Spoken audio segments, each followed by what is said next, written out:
Sri Rahul Gandhi.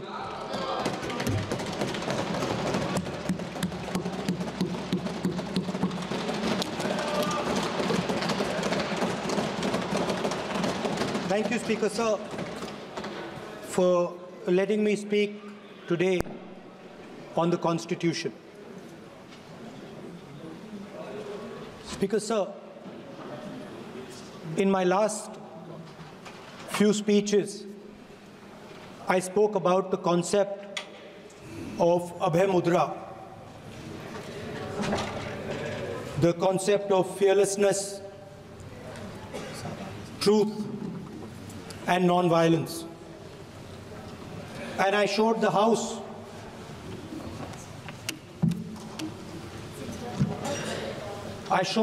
images of our different religions displaying this Abhay Mudra.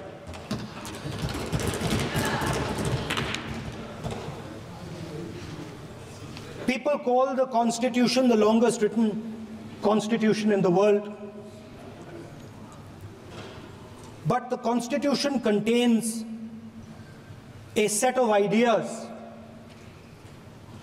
from one philosophy of our nation, one central philosophical set of ideas of our nation. When we look at the Constitution and we open the Constitution, we can hear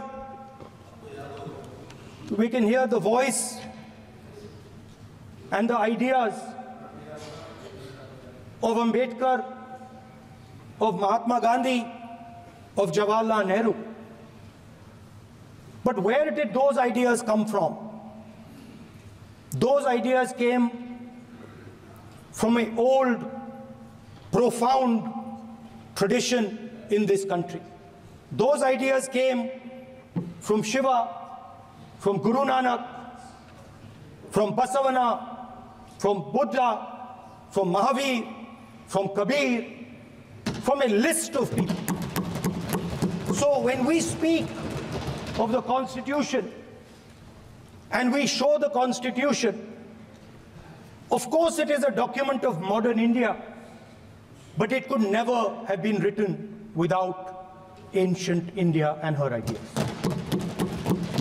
So when we look at this Constitution, we remember this list of people, all different variations on the same idea.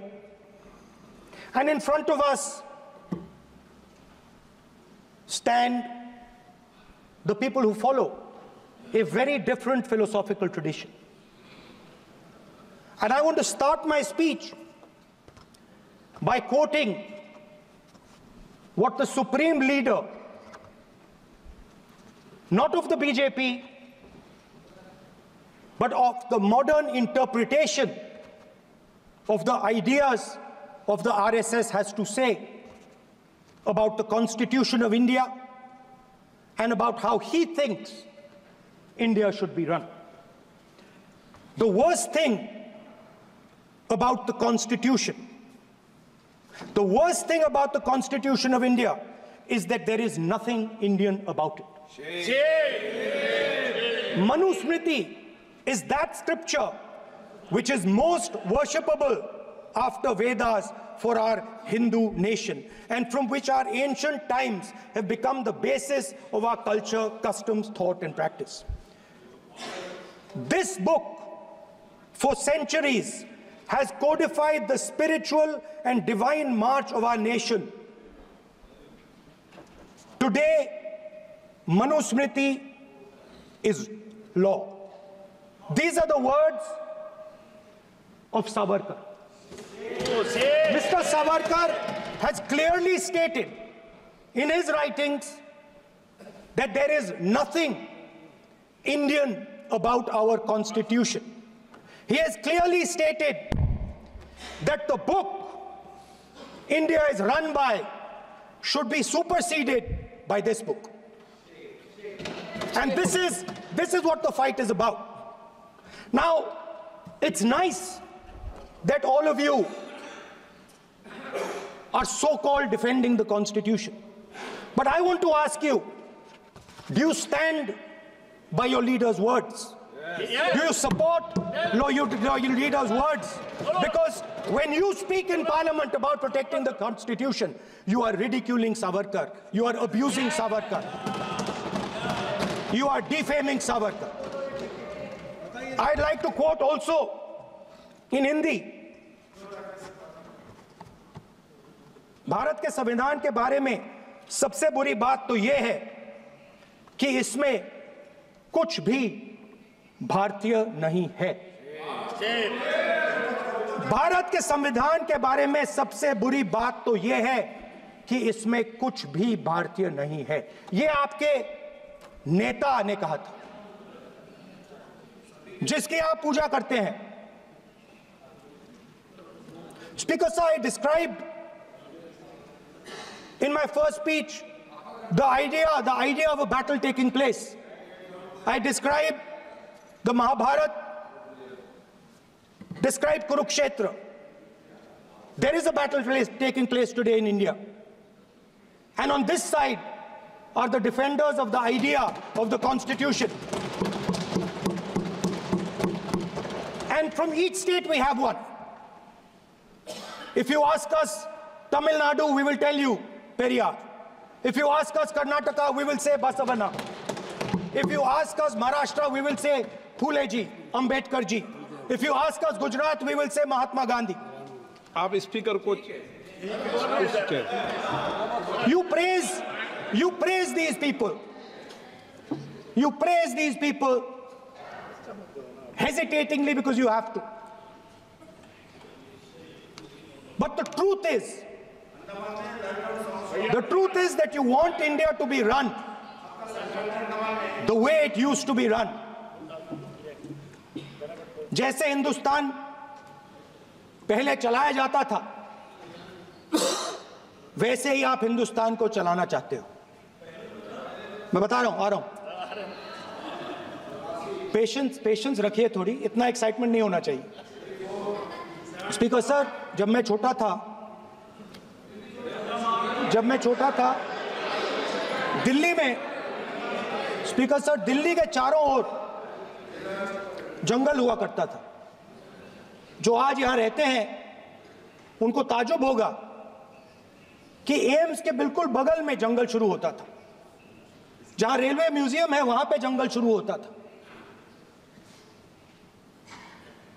वैसे ही जंगल में,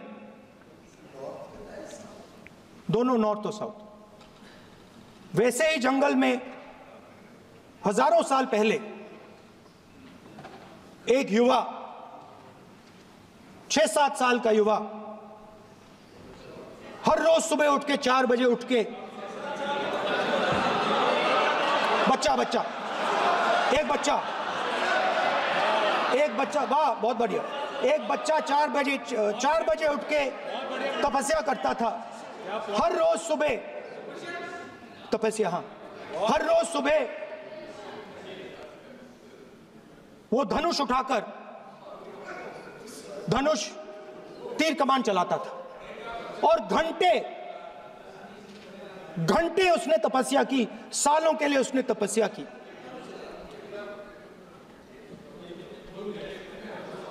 पास लोगों को पता लगने लगा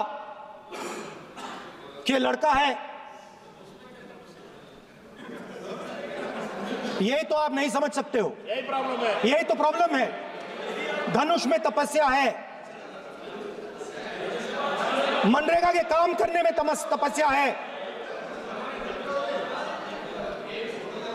तपस्या का मतलब शरीर में गर्मी पैदा करना, समझिए। हाँ, तब का ये मतलब है, तपस्या का ये मतलब है। तो ये तपस्या कर रहा था, लोगों को पता लगा और वो गुरु के पास गया। लड़के का नाम एकलव्य था और वो गुरु के पास गया और उसने कहा, गुरु द्रोणाचार्य जी, मैं सालों से धनुष चलाना सीख रहा हूं। मैंने अपनी पूरी शक्ति इसमें डाली है।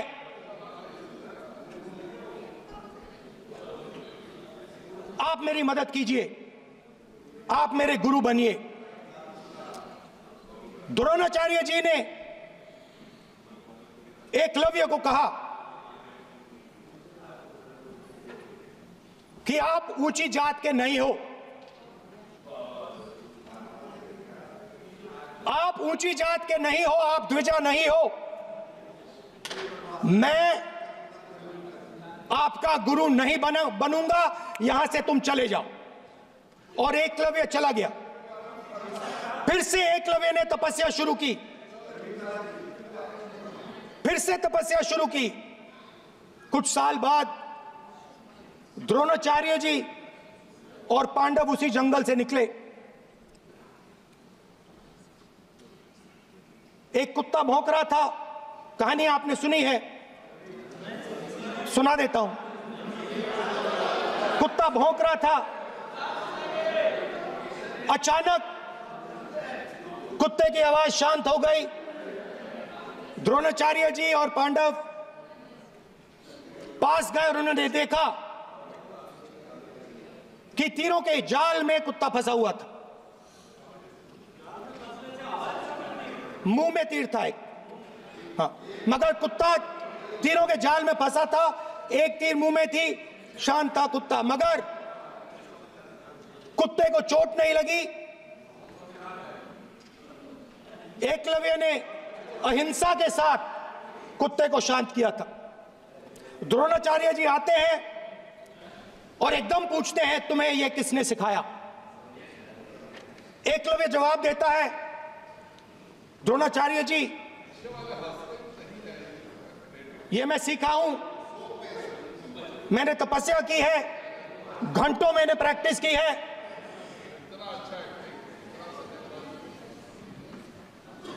आपने मुझे गुरु बनने से मना किया था, तो मैंने एक मूर्ति, मट्टी की मूर्ति सामने रखी और मैंने प्रैक्टिस की और मैं सीखा। द्रोणाचार्य जी खुश नहीं हुए। द्रोणाचार्य जी ने एकदम कहा, तुम्हें मुझे गुरु दक्षिणा देनी है। नहीं नहीं, ये आपकी स्टोरी है, ये आपकी स्टोरी है। मेरी स्टोरी है कि द्रोणाचार्य ने पूछा।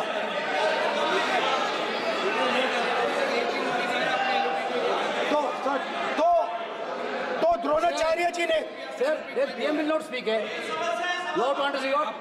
If you are not giving order, Prime Minister has to speak. That you have to understand. If you are not giving protection, if you are not giving protection to LOP, then Prime Minister has to speak here. I will tell you. We will be very clear. ठीक है sir. माननीय सदस्य, आपको मैंने कई बार कहा, आप धमकी शब्दों में मत बोला करिए। एक मिनट जाती। द्रोणाचार्य जी ने, कार्य मंत्री बोले, कितने डिस्टर्बेंस कर रहे थे। द्रोणाचार्य जी ने कहा कि मुझे आप गुरु दक्षिणा दीजिए। मेरी स्पीच ले ली आपने। तो द्रोणाचार्य जी ने उनसे कहा कि गुरु दक्षिणा के लिए मुझे तुम्हारा हुनर, तुम्हारा भविष्य, तुम्हारा अंगूठा चाहिए। और एकलव्य ने अंगूठा काट के द्रोणाचार्य को दे दिया।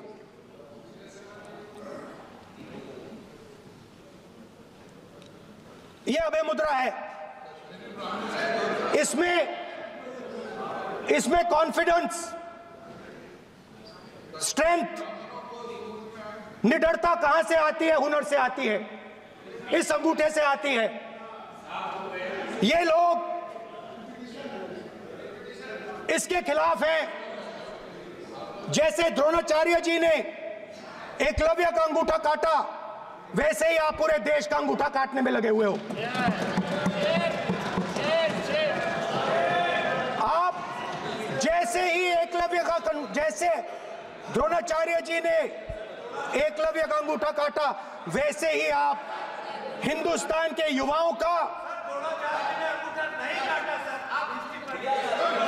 जैसे ही एकलव्य ने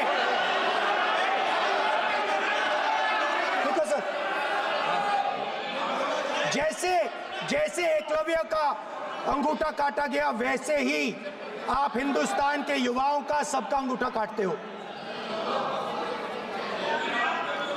जब आप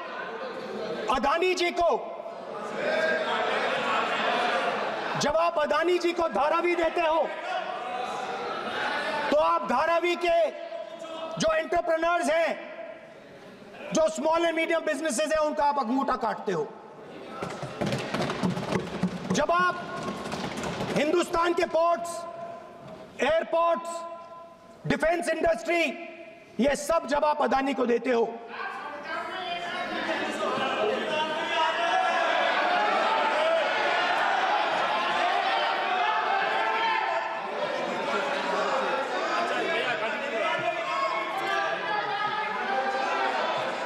हिंदुस्तान के सारे जो फेयर प्ले बिजनेसेस हैं, जो ईमानदारी से काम करते हैं, आप उन सब का अंगूठा काटते हो जब आप अदानी की मदद करते हो। कॉन्स्टिट्यूशन में लैटरल एंट्री कर आप हिंदुस्तान के युवाओं का, पिछड़ों का, गरीबों का अंगूठा काटते हो।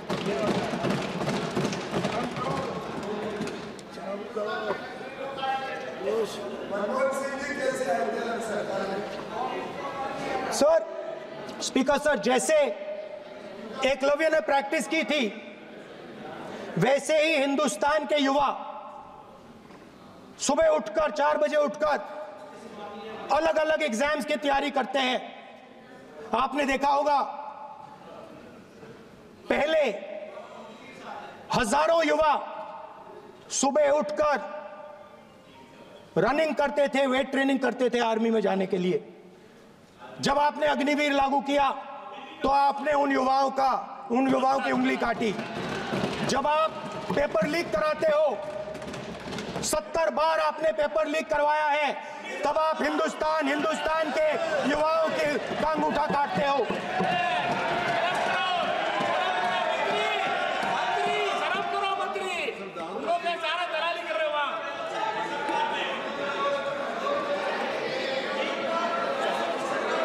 आज बाहर, दिल्ली के बाहर आपने किसानों पर टीयर गैस चलाया है, आपने किसानों पर लाठीचार्ज किया है।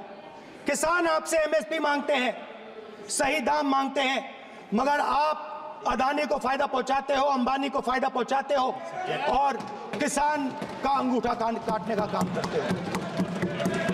देखिए, हम कहते हैं अभय मुद्रा, हम कहते हैं डरो मत, आप कहते हो हम आपका अंगूठा काट देंगे। ये फर्क है। एक तरफ कौन सर बोले, मेरे कहना है कि हम एक मिनट प्लीज बैठिए, आप बैठिए, प्लीज बैठिए, आप बैठिए।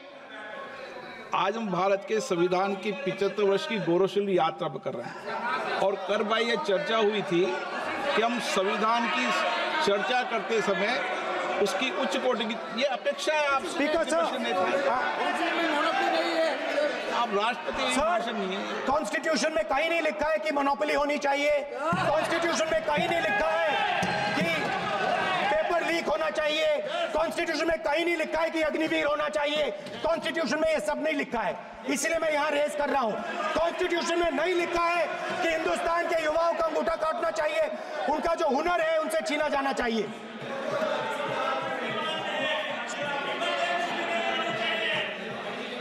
बैठे कर रहे हैं सर, 5 बजे अब भी बैठे करेंगे। अब कुछ नहीं बोलना है उसको। 5 बजे देखिएगा, 5 बजे देखिएगा क्या कर। स्पीकर सर, मिलेगा। मैं कुछ दिन पहले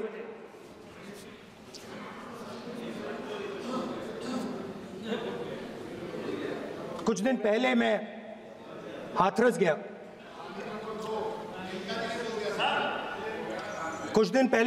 गया। हाथरस में 4 साल पहले एक लड़की का बलात्कार होता है। गैंग रेप होता है, 3-4 लोग गैंग रेप करते हैं। मैं 2-3 दिन पहले उस लड़की के परिवार के घर में गया।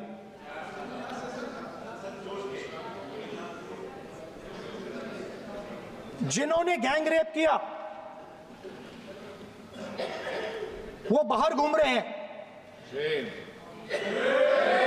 और लड़की का परिवार अपने घर में बंद है। लड़की का परिवार बाहर नहीं जा सकता है। जो अपराधी हैं वो उनको रोज धमकाते हैं और वो बाहर घूमते हैं।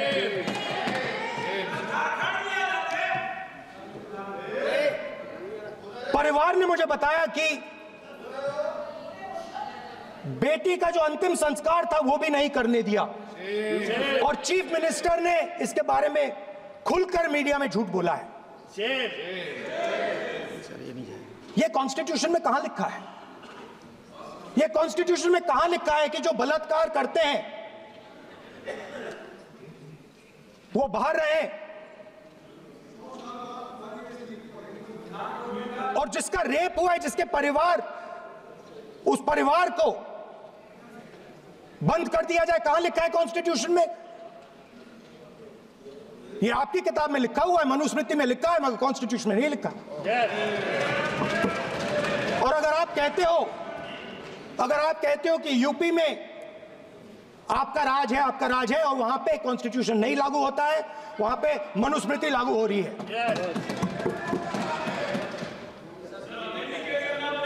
परिवार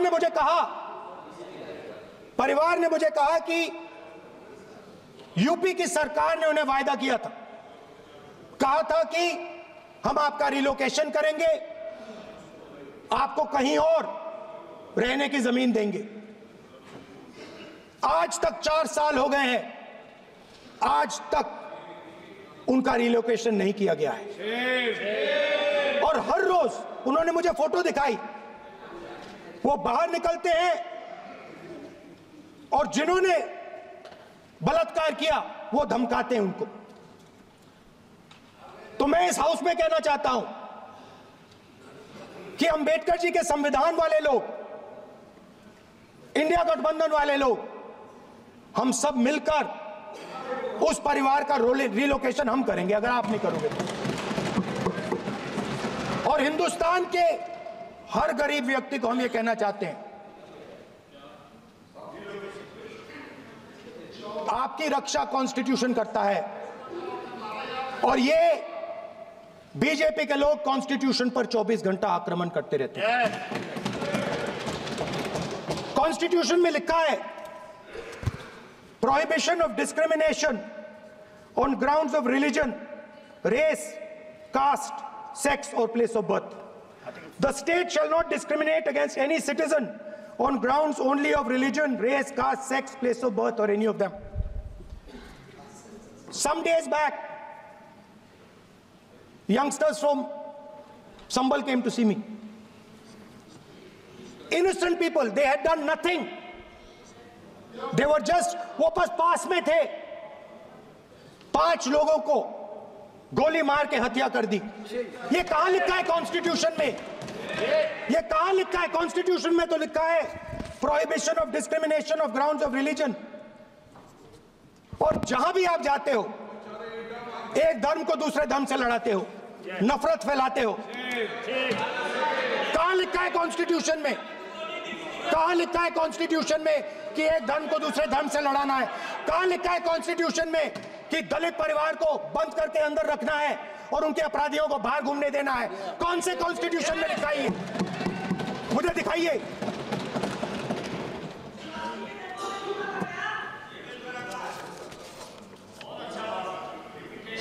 स्पीकर साहब, हमारी जो विचारधारा है, इंडिया गठबंधन की विचारधारा है, वो देश में कॉन्स्टिट्यूशन लाई है। हम सब मिलकर कॉन्स्टिट्यूशन की रक्षा करते हैं। अंबेडकर जी ने कहा था,